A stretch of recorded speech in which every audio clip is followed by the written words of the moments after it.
오늘의 시황 브리핑 시작하겠습니다. 주식, 채권, 외환, 원자재 시장이 동시에 이제 불안한 모습을 보였는데, 이제 그나마 대형주 며칠 선방하면서 지수 낙폭은 좀 줄였습니다. 왜냐하면 이제 이란과 이스라엘이 확전될 것 같진 않다. 전선이 확대돼서 뭐 전면전으로 가지는 않을 것 같다라는 어떤 내용들의 보도가 조금 더 많았죠.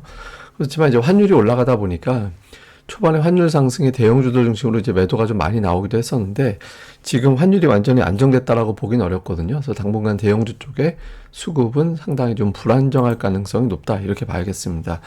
뭐 오늘 특징주로는 환율 올라가면서 이제 관련된 종목군들, 자동차주 강세 보였고, 또 원자재 들썩거린다라고 해서 이제 원자재 종목군들, 그다음에 이제 금융주, 반도체 일부 이런 종목군들이 지수 대비 상대적으로 좀 선전하는 그런 모습을 보인 게 특징이었습니다.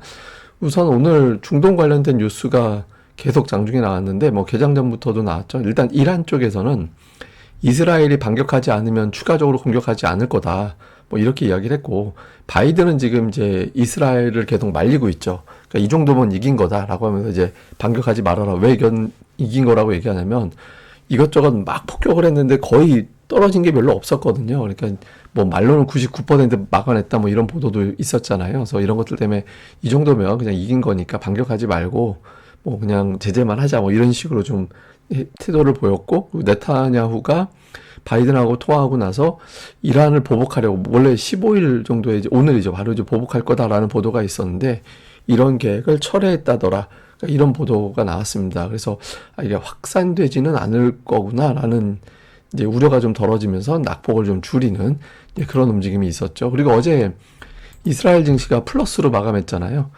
상승해서 이제 마감을 했기 때문에 정작 뭐 이스라엘이 올랐는데 우리나라가 너무 많이 빠지면 그것도 또 이상한 거죠. 그래서 좀 낙폭을 줄이는 정도, 그 정도 움직임이 나왔습니다. 근데 제가 보기에는 역학관계가 좀 있는 것 같아요. 오늘 저는 여기 안에다 답이 있다라고 생각을 하거든요. 360기를 날렸는데 99%가 격추가 됐다. 이게 실제로 99%인지는 모릅니다, 주장이니까. 근데 어쨌든 날린 거에 대비해서 이스라엘의 피해가 그렇게 크지 않다라는 거잖아요. 그래서 이란 입장에서 보면 어쨌든 보복은 했죠. 그리고 너희가 우리 공격하면 또 보복할 거야, 이런 태도를 보였기 때문에 이제 방어적인 측면에서도 마찬가지고 명분은 확보한 걸로 보여지거든요. 근데 문제는 이제 공격을 했는데 효용은 미미하잖아요. 저거 한 대당 가격이 얼마나 되겠어요? 되게 비쌀 텐데, 저 비싼 거 다 날리고 나서도 실제로 이제 뭐 군사적인 어떤 효과는 그렇게 크진 않죠. 근데 앞으로 돈을 계속 퍼부어도 효과는 그다지 크지 않을 거니까 여기에 대한 고민이 좀 있을 거고, 특히 이제 무엇보다 원유를 만약에 제재하게 된다면 지금 바이든이 은근히 지금 풀어준 게 있잖아요. 풀어줘서 경제 제재 속에서도 이제 이란이 원유 수출을 계속 늘리고 있는 상황이었는데, 이걸 완전히 다시 또 틀어 막아버리면 경제적인 타격이 좀 있죠. 그리고 이스라엘 입장에서는 피해가 제한적인 상태에서 보복하기는 좀 애매하고, 또 이제 미국이 방어하는 데는 힘을 보태지만 이란을 공격한다? 거기에는 힘 안 보탤 거야. 그러면 이스라엘이 가지고 있는 무기라든가 이런 것들이 무한정이 아닌데다가 지금 하마스에다가 이란까지 전선을 확대하는 거에 대한 부담이 좀 있겠죠. 그리고 이제 미국은 선거 앞두고서 유가 관리해야 되는 상태라서 또 우크라이나 플러스 중동까지 문제가 생기면은 부담이 커질 수밖에 없죠. 뭐 곡물에 뭐 에너지 가격에 동시에 떠버리면 이제 바이든은 이제 선거 결국에는 물 건너가는 게 되는 거니까. 더군다나 이제 이스라엘의 피해가 크다면 모를까, 피해가 아주 크진 않기 때문에 아유 그냥 이 정도면 됐다, 이렇게 해서 이제 좀 명분을 또 이제 찾은 거죠. 그래서 이제 3개국을 종합해 보면은 확전 안 하려면 안 할 수도 있다. 근데 이제 뭐 정치적인 입지라든가 이런 것들은 우리가 또 알 수 없는 게 있으니까 뭐 이후에 어떻게 전개될지는 또 봐야겠죠. 근데 일단 오늘 투자자들은 뭐 이런 부분에 조금 더 집중한 게 아닌가 싶습니다. 그리고 이제 국제유가 다행히 올라가지 않았고, 미국의 국채금리는 지난주 주말에는 안전자산이라고 빠졌는데 오늘은 뭐 그런 거 벗어나서 좀 올라가긴 했거든요. 근데 어쨌든 금리라든가 유가가 어느 정도 좀 진정이 되면서 시장이 낙폭을 줄였습니다. 다만 이제 환율이 높았고 대형주 몇 개 가지고만 움직인 거라서 실질적으로 체감적으로는 뭐 오늘 하락한 종목이 훨씬 더 많았죠. 코스피는 2배, 코스닥은 3배 정도 많았잖아요. 그러니까 주요 종목으로는 방산주가 정작 빠졌습니다. 그러니까 방산주 같은 경우는 장기화되지는 않을 것 같다라는 분석에 방산주가 좀 오히려 전강 후약을 보였고, 환율이 올라가면서 자동차주 수혜 보는 거 아닌가? 이런 기대감이 나오면서 자동차주 올라가는데, 이거는 잘 보면 최근에 따박따박 계속 올라가고 있거든요. 음봉, 양봉, 음봉, 양봉 이런 패턴으로 계속 올라가고 있어요. 그래서 자동차주의 어떤 흐름 계속해서 좀 주목을 해봐야 될 것 같고요. 그 다음에 이제 원자재 관련해서 구리 관련된 종목군들, 이런 종목군들 일부가 또 강세를 보였습니다. 근데 대창이 되게 신기해요. 장기적으로 보세요. 영원히 1,000원대예요.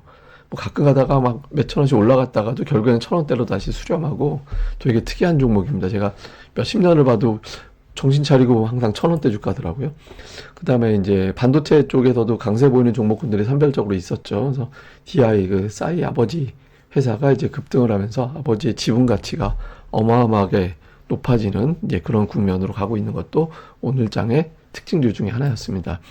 그러니까 수급에서는 외국인들이 오늘 팔았습니다. 코스닥 되게 많이 팔았고 코스피도 어쨌든 이제 매도를 했고, 근데 이제 중요한 건 선물인데 선물 매도가 장중에 만기약 이상 초반에 매도 때렸다가 이제 이후에는 매도가 좀 줄어들었거든요. 그게 이제 지수 낙폭을 줄였는데, 다만 오늘 선물 가지고만 지수가 움직이다 보니까 대형주가 많이 빠졌다가 대형주가 낙폭이 줄면서 지수가 회복이 되는 모습을 보였죠. 그러니까 오늘 삼성전자 때려서 삼성전자로 눌러놓고 나머지 몇몇 대형주들은 또 올렸거든요. 그래서 좀 외국인들이 선물 가지고 장난치는 그런 경향이 있는 것 같습니다. 근데 지금 선물 보면 제가 이게 시황이 안 좋을 때는, 이렇게 치고받고 하면 또 오락가락 할 때는 그냥 괜찮을 텐데, 혹시라도 시황이 나쁘면 저 매수가 쏟아져 나오면, 누적된 매수가 쏟아져 나오면 상당히 조정이 나올 수도 있다라는 말씀을 드렸었는데, 지금 약간 그런 끼로 갔죠. 근데 지금 한 4만 계약 정도 매도가 나왔거든요.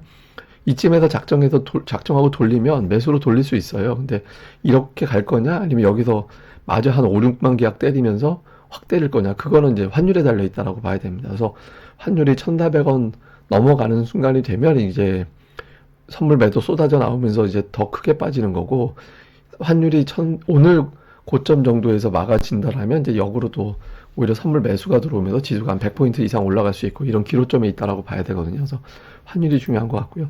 종목으로는 외국인들이 삼성전자를 거의 한 달 만에 매도로 바뀌었습니다. 삼성전자, 하이닉스, 한미반도체, 그러니까 반도체를 다 팔았고, 자동차를 매수했습니다. 현대차, 기아 매수했고, 그다음에 금융주가 좀 매수에 포진해 있는 게 특징이었죠. 그다음에 기관 투자자들은 삼성전자 역시 팔고, LNF로 현대, 롯템을 팔고, 자동차 매수에 또 들어가 있어요. 그러니까 기아와 현대차, 그리고 이제 하이닉스 매수로 들어가 있는 게 오늘 특징적인 모습이었죠. 근데 이제 자동차가 동반 매수잖아요. 이게 이제 그 토요타 차트인데, 토요타가 작년에 일본 엔화가 약세 보였잖아요. 그래서 엔화 약세 보이면서 전 세계 자동차주들이 전체적으로 부진할 때 토요타만 홀로 강세 보였거든요. 이게 혹시 일본 자동차주하고 우리나라 자동차주하고 부분적으로 롱숏이 걸린 건가? 그러니까 뭐 토요타 좀 줄이고 현대기아차 매수하는 외국인들이 있는 건가? 뭐 요거는 제가 이제 추정이고, 뭐 계속해서 관찰을 좀 해봐야 될 것 같습니다. 다음에 코스닥 쪽에서는 외국인 투자들이 에코프로비엠을 100억, 120억 정도 이제 매수했고, 그 아랫단으로 뭐 신성델타테크도 있습니다만 이제 반도체주가 쭉 깔려있는, 예, 그런 모습을 좀 보였죠. 매도 쪽에서는 알테오젠하고 가온칩스 HPSP를 제법 많이 이제 매도하긴 했는데, 어쨌든 종목 구성은 에코프로비엠 제일 열심히 사고, 그 아래 반도체주 깔고, 이제 이런 모습을 보였고요. 기관 투자자들은 역시 보면 반도체 쪽 매수 종목들이 좀 상대적으로, 그러니까 지금 상위 한 20개 가까이 보고 계신 건데, 이 중에 50% 이상이 종목 수로는 이제 반도체가 많이 있었거든요. 물론 매도 쪽에도 있긴 하지만, 그래서 이제 약간 그쪽 종목군들을 좀 골라서 담는 그런 모습을 보인 게 특징이었습니다.